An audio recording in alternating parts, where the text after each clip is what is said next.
그 예불문하고 반야심경 이렇게 하는 것이 가장 이제 기본이긴 하지만 경우에 따라서는 이제 천수경 독송하세요. 천수경. 절에서도 기도할 때는 항상 천수경을 하고 그러는데 그러면 왜 천수경을 독송하는 게 유리한가? 내용들을 보면 우리가 이해할 수가 있어요. 내용 이외에 다른 의미도 있는데요. 그래서 정구업진원, 오방내외 안위제신일원, 개경계, 개법장진원 이것부터 이제 시작을 하죠. 제가 항상 이런 그 앞에 정구업진원 수리수리 마수리, 정구업진원 이것은 이제 경에 속하는 게 아니다. 전경이라고 해가지고 경을 시작하기 전에 하는 거라고 그랬어요. 그리고 오방내외 안위 제신진원 그리고 개경계 개법장진원 이 네 가지는 전경이라고 그래요. 경을 하기 전에 하는 건데요. 마치 이제 운동을 하면 준비 운동 하듯이 운동하기 전에 준비 운동을 해야지 과격한 운동을 해도 문제 없고 오히려 몸에 잘 흡수할 수 있는 것처럼 경을 독송하기 전에 마음에 이제 이렇게 준비를 하는 거죠. 이게 무슨 뜻이 있냐면 구업을 깨끗하게 한다. 일단은 내가 살면서 구업을 많이 지은 것 같다. 그래서 수리수리 마수리로 구업을 청소하는 거죠. 깨끗하게. 이제 내 입 청소를 한다. 라는데 입 청소를 하는 것이 뭐 실제로 가서 수도가에 가서 입을 청소하냐? 그런 게 아니라 의미로서 수리수리라는 것은 찬탄하고 또 찬탄하다. 수리수리 마수리니까 계속 반복하잖아요. 마라는 것은 크다라는 의미예요. 크게 수리하다라는 거예요. 고치다. 수리라는 것은 원래 이렇게 당신은 훌륭합니다. 당신은 대단합니다. 이렇게 좋군요. 뛰어나군요. 대단하군요. 보통 구업이라는 게 남 헐뜯을 때 많이 하잖아요. 뒤에서 뒷담화하고 헐뜯고 욕을 하고 뭐 거짓말을 하고 그것을 반대로 하는 거예요. 반대로. 그래서 수리수리 마수리 수수리 사바 이렇게 사바하는 성취라고 그랬죠. 마지막으로 이룬다. 사바라는 거 성취라고 했어요. 그 수리부터 해가지고 나중에 성취가 된다. 구업이 성취가 되고 입이 깨끗해졌고 그 다음에 우리 불교에서는 분위기나 상태를 굉장히 중요하게 여겨요. 내가 마음이 온전하고 따뜻하고 편안하고 좋아야 되잖아요. 그래서 오방내외 안위제신 일단은 이제 이 공간적으로 공간이 따뜻하고 행복하고 즐겁고 수행하기 좋은 공간으로 바뀌어야 돼요. 자비로운 공간으로. 그래서 안위 제신. 지금 같으면 뭐 향수도 뿌리고 향도 피우고 뭐 이러지만 옛날에는 신들을 굉장히 중요하게 여겼다고요. 좋은 신이 근처에 있으면 이 공간에 좋은 신이 가득히 있으면 그러면 이 공간이 따뜻하고 자비로운 공간이고 이 공간이 악기로 가득하고 마귀로 가득하면 그러면 여기가 이제 참 험난한 공간이다. 그러면 이 공간에 혹시라도 신들이 있다면 이 공간의 신들이 따뜻한 신이 되게 해주세요. 자비로운 신이 되게 해주세요. 그래서 모든 신들을 안위하는 거예요. 그리고 좋은 신들을 여기에 내리게 해주세요. 오방, 동서남북 가운데, 그리고 이렇게 안과 바, 이런 모든 신들이 요곳에 와주세요. 좋은 신들이. 이 나쁜 신들은 좋은 마음을 내주세요. 아니면 가주세요. 뭐 이렇게 신들을 해서 여기는 상황을, 요거는 나 자신의 구업을 하는 거고요. 내가 기도하는 상황이 따뜻하고 자비롭게 정리가 되는 거죠. 그 상태에서 무상심심미묘법 백천만겁난조. 이 무상심심미묘법은 측천무가 이렇게 이 개성을 지었다라고 그러죠. 우리는 굉장히 이렇게 무상심심미묘법 하면 백천만겁난조 하면 너무 뜻이 좋아. 세상에 위 없고 깊고 바른 법이요? 백천만겁이 지나도 만나기 어려워라. 이거 정말 위대하고 훌륭하잖아요. 이것은 부처님께서 설하셨나? 어느 큰 스님께서 이런 강의를, 이런 개성을 하셨나 했는데, 측천무가 불자거든요. 비구니 스님도 하셨어. 비구니, 궁에 있다가 이제 그 선왕이 돌아가시자 이제 절에 가서 비구니를 하셨는데, 그 이후에 현종, 무슨 종이지? 채택돼가지고 이제 이렇게 다시 또 궁으로 돌아오고 이런 우여곡절이 많은데, 그러다 보니까 이분이 불심이 깊어요. 큰 스님들을 많이 초청해서 법회를 열고 그랬는데요. 무상심심 미묘보 백천만겁 동안 지나도 만나기 어려워라. 아금문견득수지 모내열해주시. 이제 내가 지금 바다진이여 듣고 바다진이 원컨대 부처님의 진실한 뜻을 알게 하소서라는 간절한 마음이죠. 우리가 이제 그 불교를 만나는 절에 오면서 갖는 중요한 마음 중에 하나가 이제 백천만겁이 지나도 만나기 어려운 법을 만났다. 이건 쉽게 만날 수 있는 인연이 아니다. 사람도 마찬가지죠. 우리 부모는 백천만겁 난조다. 나의 부모님이 이렇게 부자든 가난하든 관계없이 참 만나기 어려운 인연으로 만났다. 또 부부의 인연도 만나기 어려운 인연으로 귀한 인연이다. 자식의 인연도 귀한 인연이다. 불구를 가지고 있던 머리가 나쁘든 취업을 하지 않든 관계없이 나의 자식은 만나기 어려운 인연이다. 이러면 소중히 여길 수 있잖아요. 불교도 마찬가지로 소중히 여기는 개경계입니다. 그 다음에 개법장 진언은 마지막으로 항상 우리 불교는 진언으로 그 모든 것을 다 내 마음을 다 표현한다고 그랬죠. 반야심경도 끝날 때 진언으로 끝나잖아요. 아제아제 바라제 바라승아제 모지사바. 이 진언의 의미는 이 앞전에 가지고 있던 모든 마음을 한마디로, 그러니까 나는 더 간절해, 더 이상 원하는 게 많고 하고 싶은 게 많고 되고 싶은 게 엄청 많은데, 그래서 요 경을 독송하기 전에 더 많은 것들을 해야 되는데 그거를 진언으로 한 방에 해결을 하는 거죠. 아라나 마라다. 옴 아라남 아라다. 아라남이라는 건 깊다라는 것이고요. 아라다라는 건 들어오다 이런 거예요. 깊게 이해하여 지이다라는 거예요. 깊게 깨달아지이다. 그 부처님의 가르침을 이게 이제 그 진언들은 뜻풀이를 하면 뜻이 다 풀이가 될 수 있어요. 나무라다나다야야 나마갈래, 이것도 뜻풀이를 하면 뜻풀이가 다 되고요. 스타타카토스냐면 스타타파트라면 능엄주 같은 것도 뜻풀이를 하면 뜻이 다 돼요. 수리수리 마수리도 뜻풀이 하면 다 되고, 오박노에 아닌 제신 도로도로 진미사바, 이것도 역시 뜻풀이를 하면 뜻이 다 풀어져요. 그런데 왜 뜻풀이로 옮기지 않고 원어 그대로 했냐?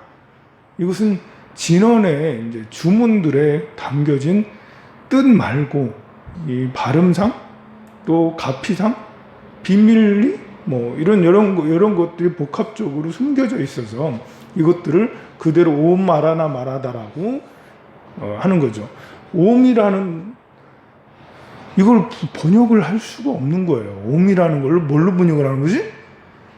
일부는 번역을 할 수도 있는데 이 사바하라든지 옴이라든지 이런 것들이 번역도 잘 안 되고, 또 번역이 된다 해도 이게 이제 우리 이렇게 수행하는 데 있어서 영적인 세계에 진입하는 데 있어서 이런 언어적 측면을 무시할 수 없다라는 거예요.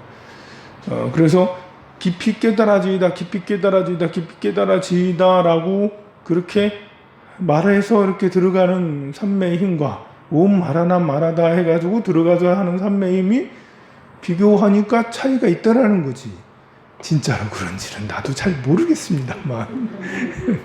그래, 이렇게 어떤 효율성을 강조한다면 우리가 제대로 알아야 되지 않아? 하면 모든 걸 다 번역을 해야 되겠지만, 또 신비주의적 접근, 또 깨달음으로 나아가는데 또 다른 의미가 있다면 번역하지 않고 원어 그대로 할 수밖에 없는 오히려 저도 사실 이 부분 설명하기 잘 어렵습니다.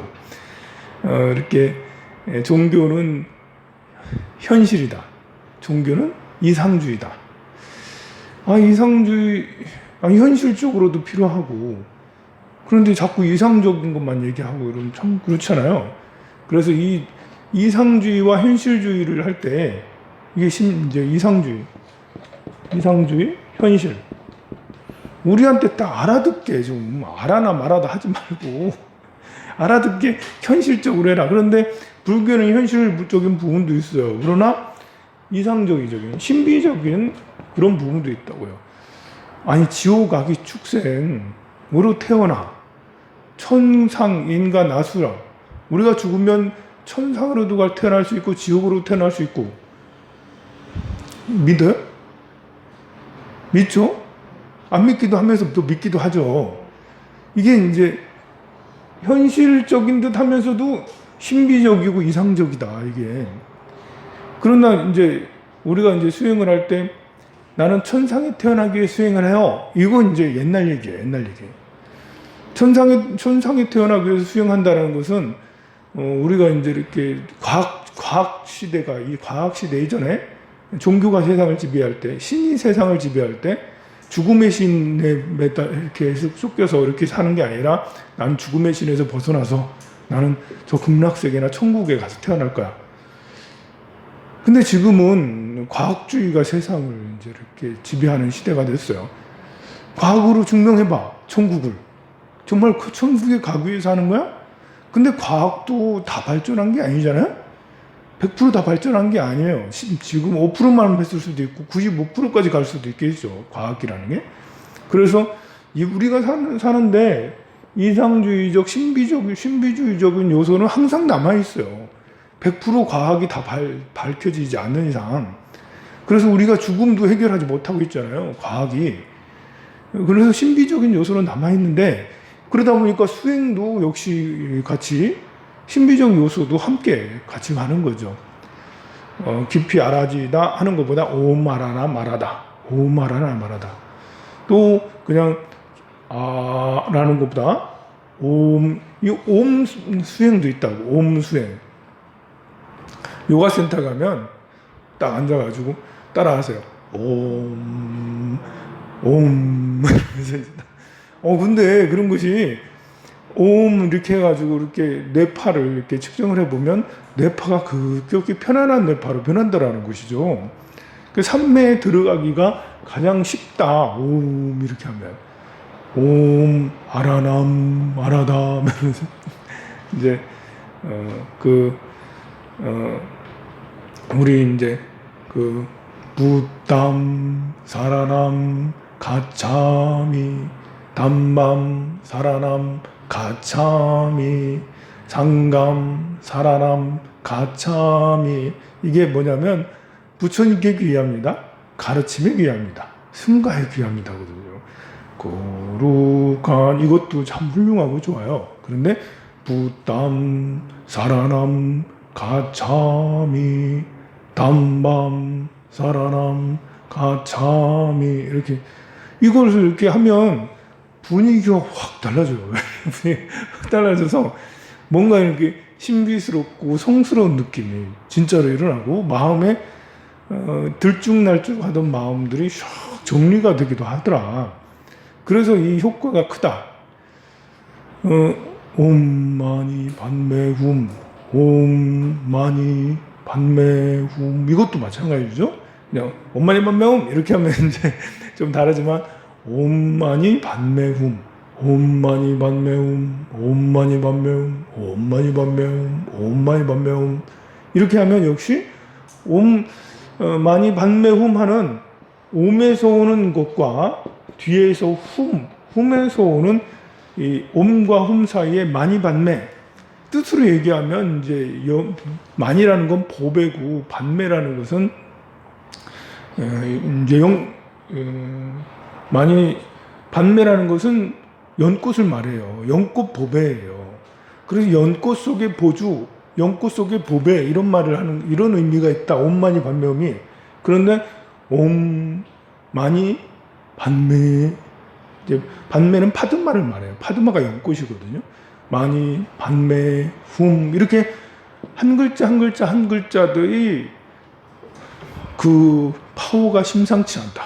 그 파워가 우리가 광명지도 옴 아모카 바이비로차나 마하무드라 마니 파드마 실바라 프라 이 단어 하나하나가 거기에 느껴지는 파워가 보통이 아니다라는 것이죠. 옴마니 반메옴 옴 아모카 바이로차나 마하무드라 마니 파드마 이렇게 하면서 옴과 훔 사이에 또는 옴 사바 사이에 있는 진원들의 한 단어 한 단어가 무슨 뜻인지는 잘 모르겠지만 하면서 그 느껴지는 파워가 장난이 아니다라는 것이죠.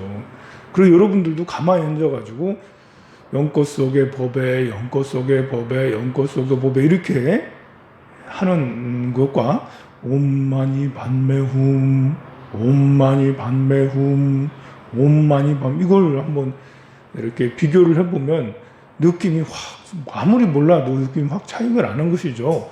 그러면 신비적이고 이상적인 이런 초현실적인 이런 것들이 우리에게 가져다 주는 것은 뭔가 모를 큰 파워가 있다라는 것입니다. 정신적인 파워가. 그래서 이런 진원들을 그대로 써서 우리는 정신적인 어떤 성장을 위해서 수행을 하니까요. 그래서 깊이 깨달아지겠다는 하는 거고요. 그 다음부터가 이제 천수경이에요. 그 다음부터 금강경도 이거 하고 나서 금강경을 하고 원각경도 이걸 하고 나서 원각경을 독송하는 거예요. 법화경도 이걸 하고 나서 독송하는 거예요. 그러면 스님 제가 조금 전에 법화경을 독송을 1시간 동안 했는데요. 10분 쉬었다가 다시 와가지고 또 독송하려고 그래요. 그럼 다시 해야 되냐? 중간에 쉬었는데 네. 한 10분 정도는 그냥 하고 싶으면 하고 말고 싶으면 말고 10분 정도는 그냥 연이어서 해도 괜찮고요. 스님 제가 아침에 금강경을 독송을 한 편 했습니다. 저녁에 또 한 편 그럴 때는 하는 거예요. 그럴 때는 좀 시간이 많이 터울이 있으면 그럴 때는 다시 시작을 해서 정급진원부터 개법장진원까지 하고 금강경을 독송하면 됩니다. 이렇게 뭐 연속으로 독송할 때 천수경을 연속으로 21번 독송할 수도 있거든요. 충분히 할 수도 있잖아. 천수경을 한 번만 독송해야 아니라 처음부터 이제 나무상조 시방승까지 해서 한 번 하고 또 다시 시작하고 뭐 그렇게 할 때는 정구업진원부터 다시 이렇게 하기도 하고 그러죠. 천수경은 신기하게도 정구업진원도 개법장진원까지도 이거 천수경이다라고 생각할 정도로 모든 사람들이 이건 그냥 천수경이야 라고 이렇게 느낌이 있어서 그런지 천수경을 21번 한다 할 때는 정구업진원부터 하죠. 금강경도 좀 그렇습니다. 금강경도 그렇게 하면 돼요. 처음부터 끝까지 21번 한다 할 때 이렇게 정구업진원부터 다시 해도 되는데요. 천수경보다는 빈도가 좀 떨어지죠. 천수경보다는 다시 금강만야바라밀경 해가지고 신수봉행하고 나면 다시 정구업진원을 하지 않고 다시 금강만야바라밀경 여시야무율십을 이렇게 나갈 경우가 더 많아요. 그러니까 결국은 이거는 평상시에 절에서도 맨날 자주 독송을 하니까 그렇게 됐어요.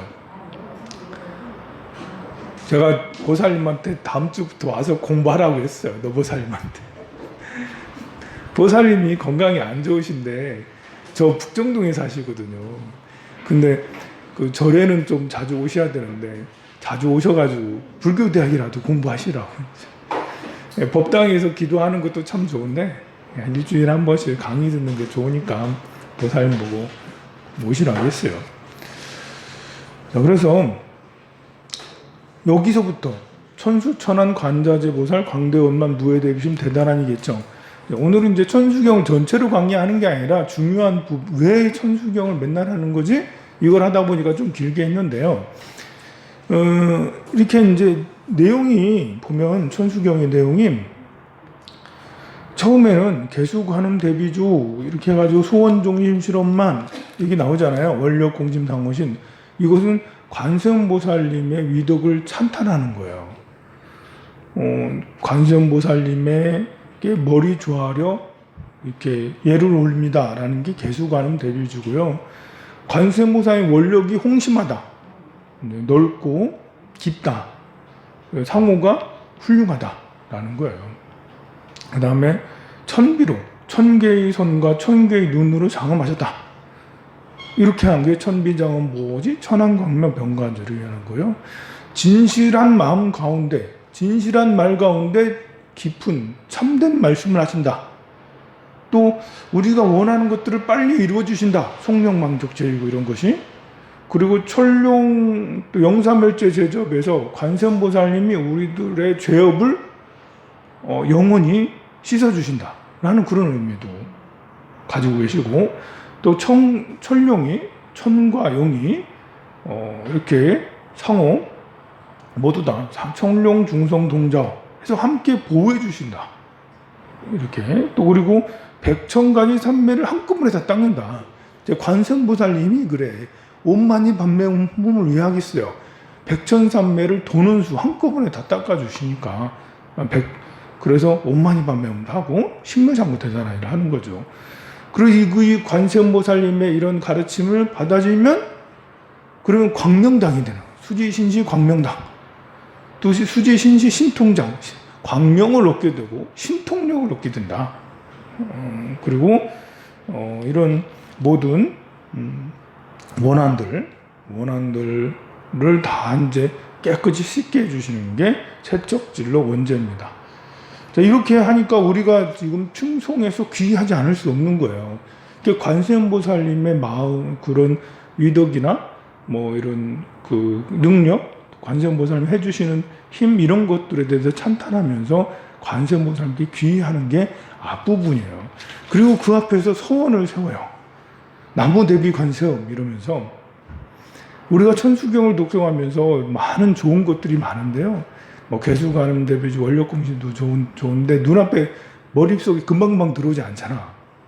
저도 이걸 다 해석하고 할 줄 아는데 막상 경전을 막 독송할 때는 뜻이 막 새겨지면서 하지 않고 그냥 입으로만 나발나발 이렇게 할 때가 많아요.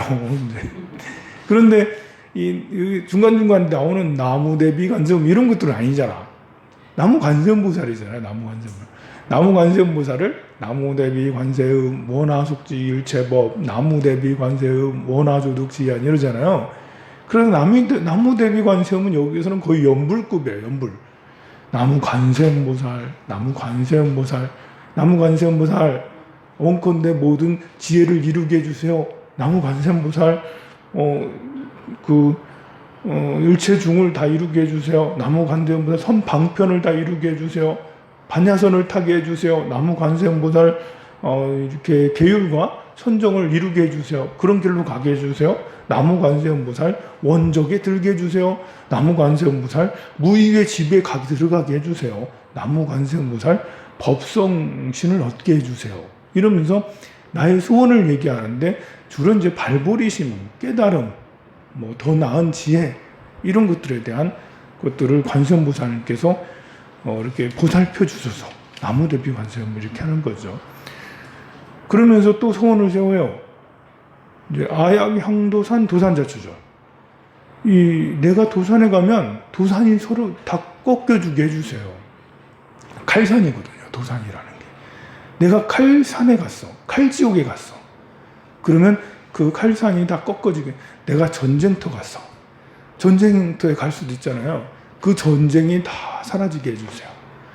내가 이제 그 화탕지옥에 갔어. 화탕이 다 고갈되게 해주세요. 화탕이 다 소멸되게 해주세요. 지옥이 다 지옥에 가면 지옥이 다 고갈되게 해주세요.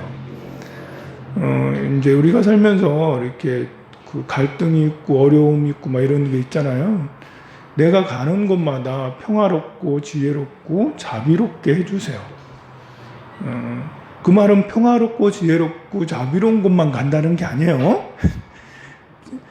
전쟁터고 병이 많은 곳이고 차별이 많은 곳이고 독재가 많은 곳이고 불행한 사람이 많고 가난하고 배고픈 사람이 많은 곳, 그곳에 내가 가니까 그것이 해결되더라. 나는 그런 사람이 됐으면 좋겠어요. 내가 부자인 동네에 사는 게 아니라 가난한 데 갔더니 가난한 동네가 부자가 되더라. 내가 건강한 사람들하고만 잘 지내는 게 아니라 아픈 사람이 있는 곳에 가니까 사람들이 건강해지더라. 나는 그런 사람이 되고 싶다라는 게 아약향 도산 도사차체절 아약향화탕 화탕자고갈 이겁니다. 그래서 저는 이렇게 천수경 독송할 때 제일 마음에 드는 게 이 부분이에요. 개수관음 대비도 그렇고 나무 대비 관심도 참 마음에 들고 합니다만 아약향도 나는 이런 사람이 되고 싶은 꿈이 많은가 봐. 이게 정상인지 비정상인지 모르겠는데 어쨌든 뭐 이렇게 좋고 훌륭한 곳을 좋아하기보다는 그렇지 않은 곳을 훌륭한 곳으로 좋은 곳으로 만들었으면 또 내가 가면 그렇게 됐으면. 근데 어떤 사람은 그렇지 않은 사람이 있어. 우리끼리 평화로운데 그 사람이 와가지고 우리가 난장판이 되는 그런 사람은 되지 말자. 이제 우리가 이제 문제를 해결하는 사람이 돼야 되는데 문제를 일으키는 사람이 돼서는 안 되겠죠.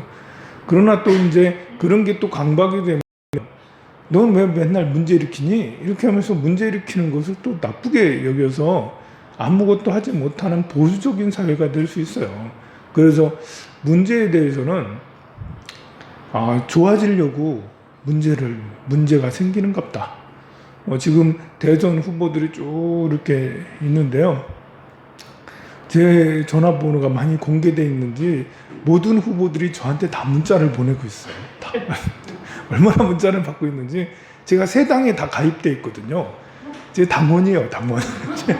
저는 국민의힘 당원이고 민주당원이고 정의당원이에요. 거기 나오는 후보들이 전부 다 나한테 문자를 보내고 있는데요. 대선 후 이런 때가 되면 누군가 이렇게 착한 사람이 아무도 없어. 30명이나 되는 사람이 전부 다 부정부패의 비리로 다 가득해. 상대방이 비방을 하도 많이 하니까. 근데 이렇게 자 그러면 우리가 이제 이렇게 혼란 사람에 대해서 누가 더 나은 사람인가 뽑기가 참 어렵잖아요. 사람에 대해서 혼란할 때라고요. 이런 혼란들은 이렇게 우리가 쭉 잘 진행이 돼가면서 어디 갔나? 의자 밑에 있어요.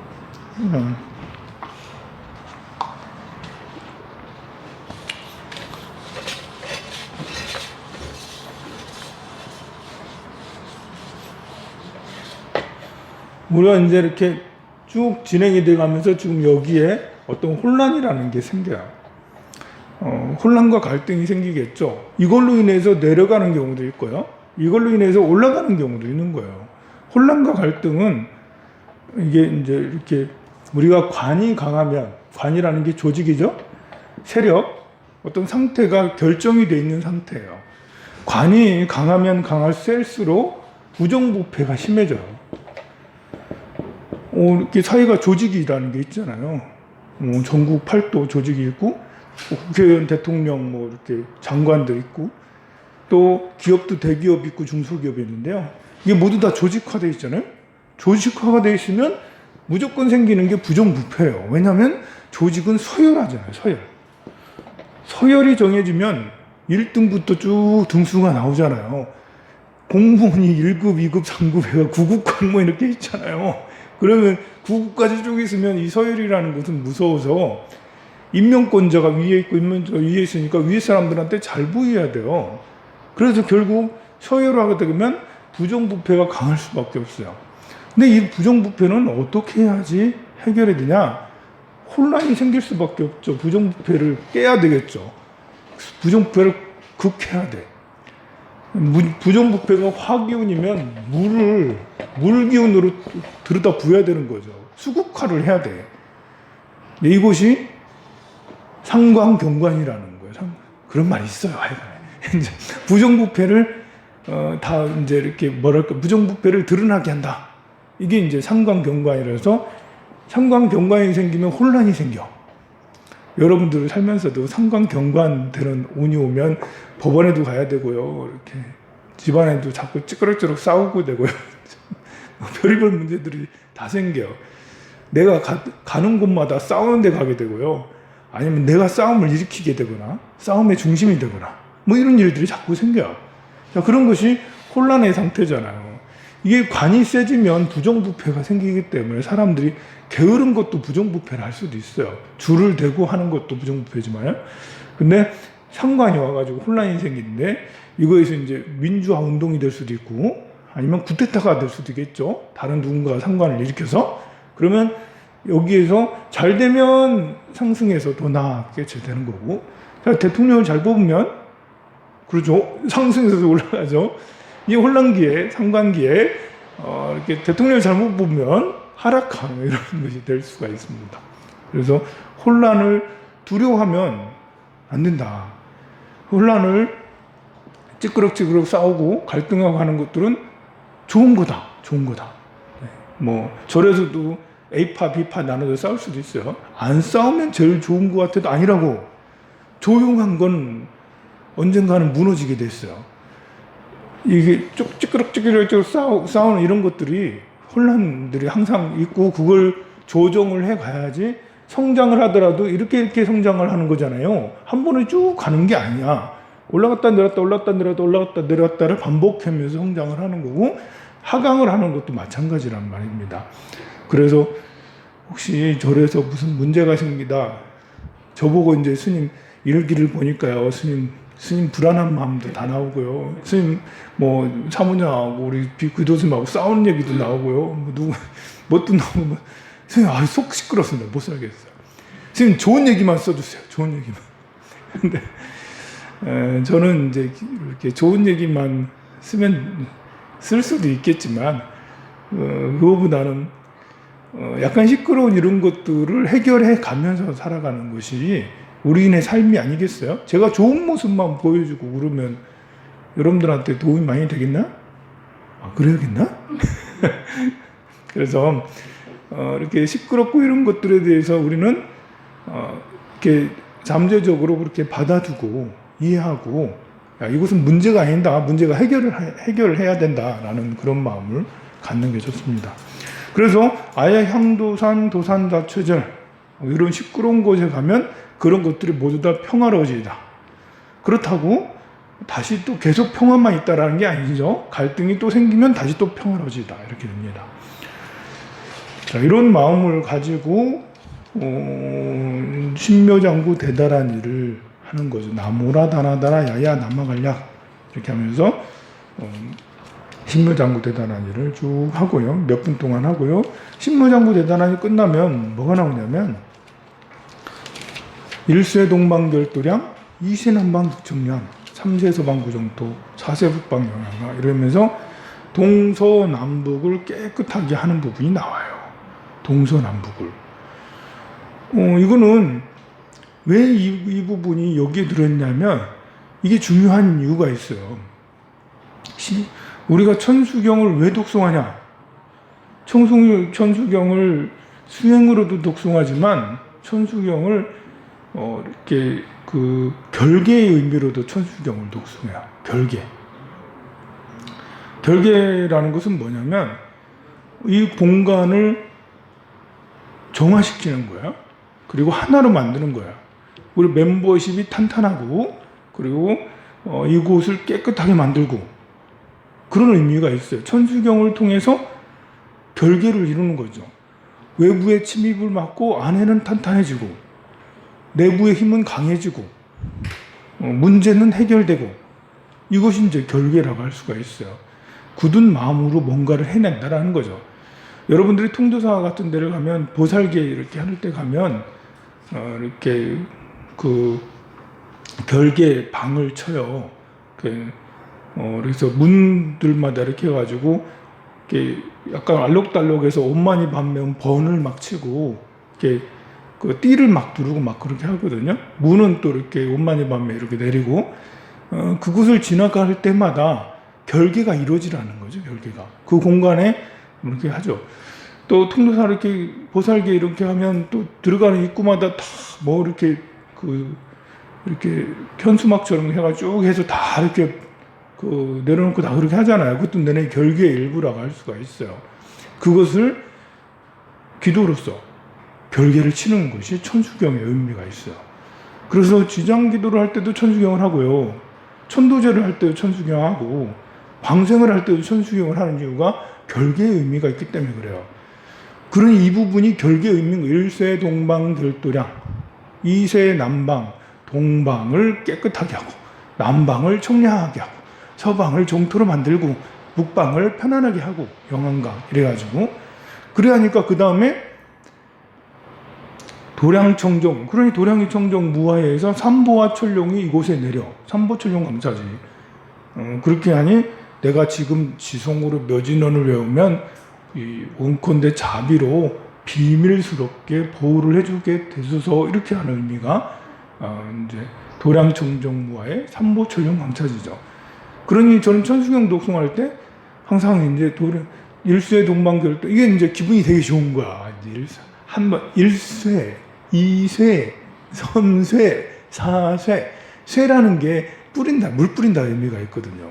한 번 물 뿌리고, 두 번 물 뿌리고, 관세음보살, 정병 있잖아.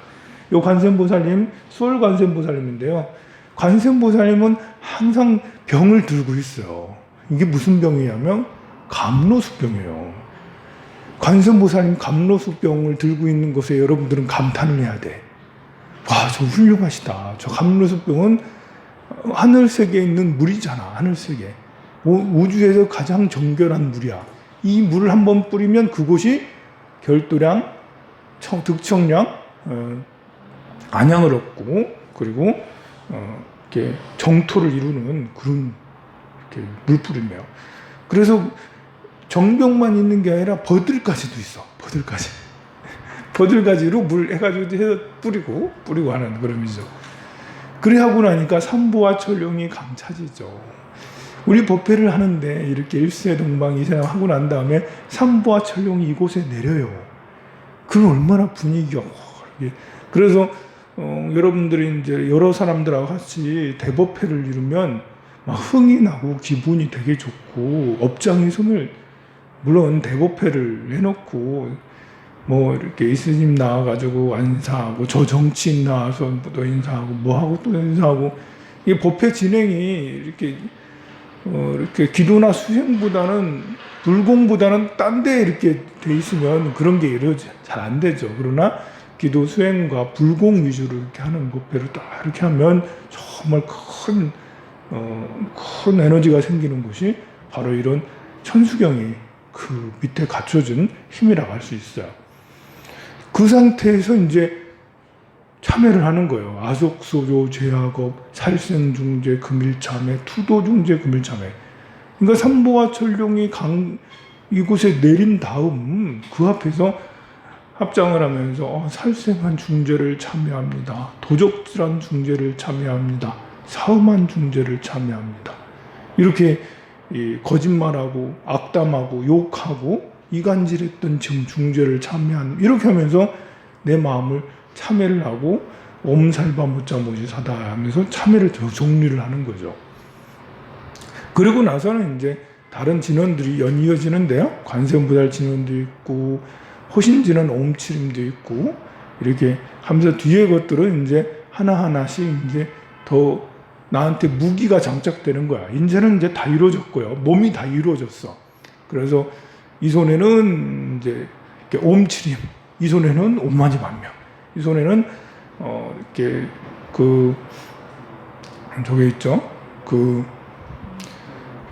제일 중요한 뒷부분에 제일 중요한 아이고 봐야 돼 내가 뭐 기억력이 많이 안 좋아져가지고 준재진원의 능력, 준재보살의 능력을 또 장착을 해야죠. 신비한 힘인들이 장착이 되는 거예요. 삼보와 천룡인 강차지에서 참회한 내 몸은 깨끗한 몸이잖아. 그러니까 관세음보살님의 옴마니 반매옴, 또 준재보살의 옴 잘해주래 준재 사바 이러면서 또 열애식대 발음은 발사홍선언과 그리고 그 삼보에 귀의하는 이걸로 이제 끝나게 되는 겁니다. 이런 이제 신비적인 능력이, 신비적인 어떤 힘들이 깃들어 있는 게 천수경이라 할 수 있어요. 깊고 더 넓게 강의하는 거는 나중에 하도록 하고요. 전에도 강의를 한 적이 있긴 합니다만 우리가 자꾸 까먹어요. 그래서 한 번씩 강의할 때마다 천수경, 반야심경, 또 예불문 이런 것들을 계속 하는 거예요. 자, 불교학 총정리. 저 뒤에 보살님들은 불교학 총정리를 어디서 갖고 오나? 좀 빌려주세요, 있으면. 118페이지. 아직 삼국시대를 벗어나지 못했는데요. 예. 제가 지난 시간에 고구려가 어떻게 이제 생겨났는지 그렇게 했습니다. 118페이지입니다. 이제 372년에 불교가 처음으로 이제 공인이 됐어요. 그 전에 불교는 들어와 있었고요. 왕실에서 적극적으로 받아들여졌어요. 불교는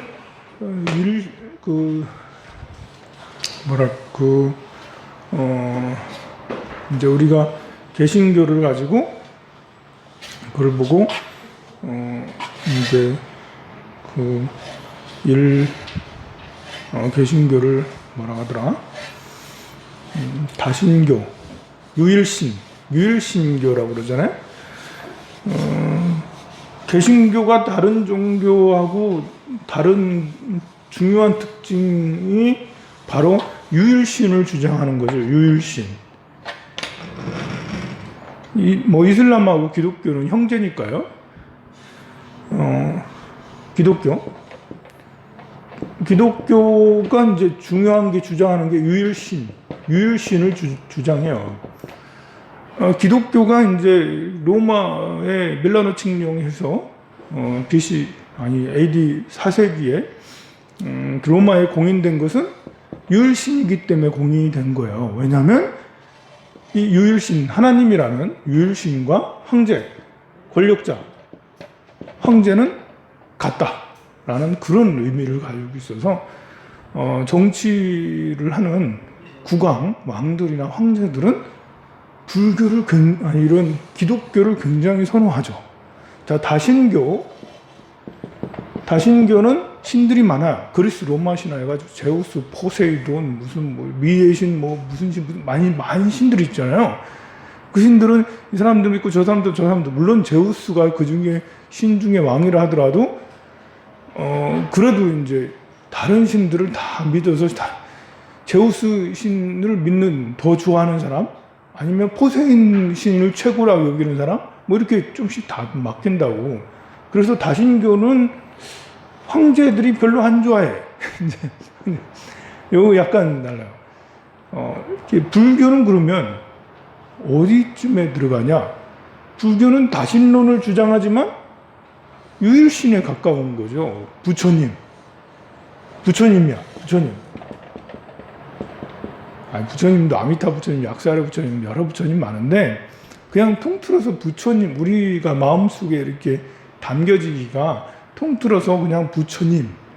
여러분들 약사르 아미타 부처님, 또 무슨 부처님 많이 있지만 그냥 부처님께 귀합니다. 부처님이잖아. 불교는 부처님도 여러 계시고 보살도 여러 계시고 신들도 여러 있어서 다신교 같은 느낌이지만 부처님이라는 하나로 이렇게 다 이렇게 하나로 몰려지는 게 있어요. 그래서 역시 황제들, 왕이나 황제들이 좋아하죠. 내가 부처다. 궁예. 내가 미륵이다. 측천무도 본인이 미륵이라고 그러죠. 양무제도 본인이 미륵이라고. 이 옛날 중국의 당나라 때, 양나라 때 불교가 이제 굉장히 번성하게 되는데요. 이 왕들은 그 불교 중에 미륵종에 대해서 굉장히 후원을 많이 하고 많이 이렇게 회자를 많이 합니다. 왜냐하면 미륵은 다음에 오는 부처거든요. 당래불이라고요. 당래불. 당이라는 게 미래 당자예요. 미래에 오는 부처. 이 미륵이잖아. 그럼 누가 와요? 황제가 미래에 오는 부처지. 내가 부처야. 내가 왕이지. 하면서 이제 궁예도 그랬고 많은 왕들이 본인이 부처임을 고려시대에 많은 왕들이 선정을 베풀고 하는 것도 내가 불교를 믿으면서 내가 미륵이지 않겠나? 라는 이런 이제 기대들이 다 있는 거예요. 황제들은 천자잖아, 천자. 하늘의 아들이잖아요. 이건 천자가 하늘의 아들이니까 당례부라고 또 비슷한 게 있죠. 그래서 불교 어느 종교든 이렇게 국가 권력하고 정치 권력과 서로 야합되지 않으면, 합의되지 않으면 성장하기가 어려워요. 불교가 지금까지 이렇게 세계 3대 종교로 남아있고 기독교나 이슬람도 세계 3대 종교고 한 것은 가만 보면 다 정치적이라는 거죠. 기독교도 정치적이고 이슬람은 더 정치적이고 불교는 그나마 덜 정치적이긴 한데 그래도 불교가 한참 성장할 때는 정치적 후원을 정말 많이 받았는데 그 이유가 바로 이런 성향들을 가지고 있기 때문에 그렇죠. 무속이 이렇게 정치적으로 이렇게 성장하기가 어렵습니다. 무속은 조상신을 숭배하고 뭐 천대 장군 무슨 선녀 뭐 이렇게 동자 뭐 이러잖아요. 무속에서는 누가 제일 센 거지? 당군이 세나? 여러분들 이렇게 점집에 한 번씩 가보잖아요. 그러면 누가 제일 세?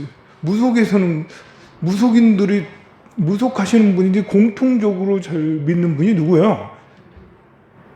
부처님을 제일 믿나? 부처님 모셔놓긴 분도 있어. 아닌 분도 있고. 아니 없어. 보면 천대장군이기도 하고 무슨 뭐 이렇게 도령이기도 하고 또 무슨 뭐 이렇게 동자이기도 하고 뭐지? 이게 잘 없습니다. 그러면 정치적으로 이렇게 예전에 사모니즘 시절에는 국가 권력이 세지 않을 때 우리 신라 시대 고대 삼국 시대 이전에는 제천 의식을 굉장히 중요시 여기고 종교 행사를 하는 종교인들을 굉장히 중요하게 여기고 무속하시는 분들을 빠또빠또로 모셨다고 재정일치까지 했다고. 심지어 당군은 재정일치잖아요. 종교하고 정치가 일치된 거예요. 촌장이 이렇게 부족을 다스리고 촌장이 나라에게 아니 하늘에게 제사를 지내는 것까지 다 같이 한다고요. 그때는 촌장이에요. 부족 국가 시절까지만 해도 권력이 그렇게까지 세지 않았어. 그런데 이 도시 국가가 형성이 되고 봉건주의가 형성이 되고 왕의 권한이 세지면 세질수록 무속은 점점 힘을 잃어가고 불교나 기독교나 이슬람 같은 이런 세력들이 더 성장할 수밖에 없죠. 인도 같은 데가 좀 특이하죠. 인도는 지금도 힌두교에서 다신 이제 이렇게 우리말 무속하고 비슷한데요. 그래서 그런지 인도는 통일 국가가 그렇게 강하지 않았어요. 인도를 통일한 거는 아쇼카 왕이 인도를 통일했는데 아쇼카 왕은 불교로 나라를 다스렸잖아요. 통일하기 전에도 불교적 이런 게 있었고 통일하고 나서는 정말 진실하게 불자를 이렇게 했는데요. 그 왕조가 굉장히 많이 오래 가진 않았지만 그래도 했고 그 이후에 인도 자체에서 생기는 카니시카 왕조 이런 것도 역시 불교를 이렇게 해서 했는데요. 그 이후로는 인도인들이 나라를 잃어요. 그 이후로 무굴 제국인이 또 뭐 이제 12세기, 13세기 그 이슬람 위에 있는 이슬람 세력들이 내려와서 무슨 노예 왕조니 무슨 왕조니 뭐 많은 왕조도 있는데 거의 대부분 이슬람인들이 인도를 장악을 해요. 결국 인도인들은 많은 이민자들이죠. 일본 들어온 이민자들에게 11세기 아니지 7, 8세기부터 지금까지 계속 영국한테 지배당할 때까지 그들에게 지배를 계속 당했죠. 인도 땅들이 보면. 가만히 생각해 보면 왜 그렇게 됐을까? 종교랑 영향이 있다고 저는 생각을 해요. 힌두이즘이라는 게 그렇다. 지금은 이제 인도가 급부상을 하고 있는데요. 탈종교화 되고 있으니까요. 힌두이즘 때문에 인도가 지금 성장을 계속 하고 있다라는 것이 아니고 탈종교화되고 민주화되고 있잖아요. 인도가 약간 이제 인도가 그 독립 이후에 약간 이제 공산주의적 그런 길을 걸었거든요. 친소 정책을 많이 했고 지금도 러시아랑 엄청 친해요. 그런데 이렇게 2000년이 넘어가고 뭐 이러면서 점점 이렇게 서구화 민주화가 돼 가고 있죠. 그러니 종교에서 지금은 발전해서 종교적 믿음에서 발전해서 정치 민주화, 자본화가 되고 있으니까 인도는 앞으로 발전 더 될 거다. 근데 계속해서 힌두이즘을 갖고 있다 이러면 힌두교가 이제 완전히 하나로 정리되면 몰라도 어렵다라는 거죠. 가만 보면 대제국을 형성했던 대영 제국 이런 것들도 가만 보면 뭐 이 산업혁명을 일으키고 식민 지배를 하고 뭐 이렇게 해서 했다 하지만 그 근본에는 기독교적인 이런 게 있는 거예요. 기독교로 똘똘 뭉친 거예요.